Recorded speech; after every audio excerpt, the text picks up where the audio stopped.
एक छोटे से गांव में राजेश नाम का एक लकड़हारा अपनी पत्नी सीता और 2 बच्चों विक्रम और मीरा के साथ एक छोटी सी झोपड़ी में रहता था। राजेश का सारा दिन जंगल में लकड़ी काटने में बीतता था। उसका सपना था कि वह अपने परिवार को खुश रखे और उन्हें एक बेहतर जिंदगी दे। एक दिन राजेश हमेशा की तरह जंगल में लकड़ी काट रहा था जब उसने देखा कि एक बड़ा सा पेड़ गिरने वाला है। पेड़ के नीचे उसे कुछ चमकता हुआ दिखाई दिया। जब उसने करीब जाकर देखा तो वह एक पुराना टूटा हुआ डिब्बा था। राजेश ने उत्सुकता से उस डिब्बे को उठाया और खोला। डिब्बे के अंदर एक पुराना पत्र था। पत्र में लिखा था, जंगल के अंदर एक राज छुपा है। अगर आप इस राज को समझ पाए तो आपकी जिंदगी बदल जाएगी, लेकिन इस राज का इस्तेमाल समझदारी और ईमानदारी से करना।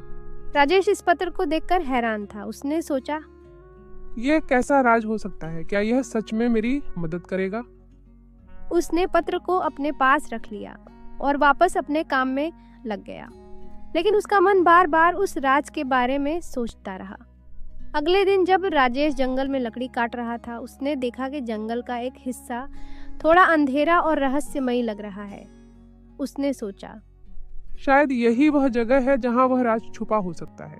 राजेश उस दिशा में बढ़ा और वहां उसे झाड़ियों से ढकी हुई एक गुफा दिखाई दी।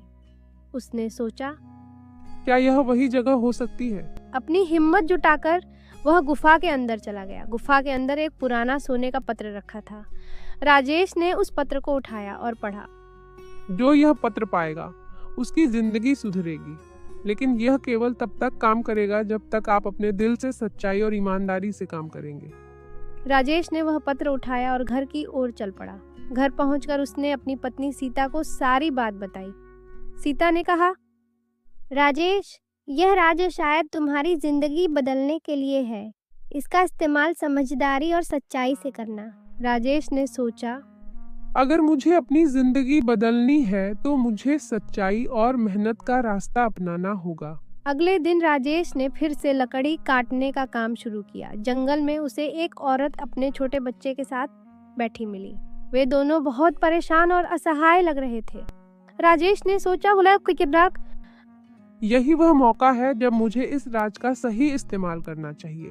राजेश ने अपनी सारी लकड़ियों का गट्ठर उस औरत को दे दिया और कहा, यह लकड़ी आपके काम आएगी। इससे आप अपने बच्चे को खाना खिला पाएंगी और अपने घर लौट सकेंगी। औरत की आंखों में आंसू आ गए। उसने कहा, आपने तो मेरे लिए भगवान का रूप धारण कर लिया है। मेरे पास कुछ भी नहीं था, लेकिन आपने मेरी मदद की। राजेश को तब समझ आया कि असली राजा किसी खजाने में नहीं था। असली राजा यह था कि जब हम सच्चाई और ईमानदारी से दूसरों की मदद करते हैं तो हमारी जिंदगी अपने आप बेहतर हो जाती है। राजेश ने उस दिन यह सीखा कि दुनिया को बेहतर बनाने के लिए सबसे बड़ा राज यही है कि हम अपने छोटे छोटे प्रयासों से दूसरों की मदद करें और सच्चाई का रास्ता अपनाएं।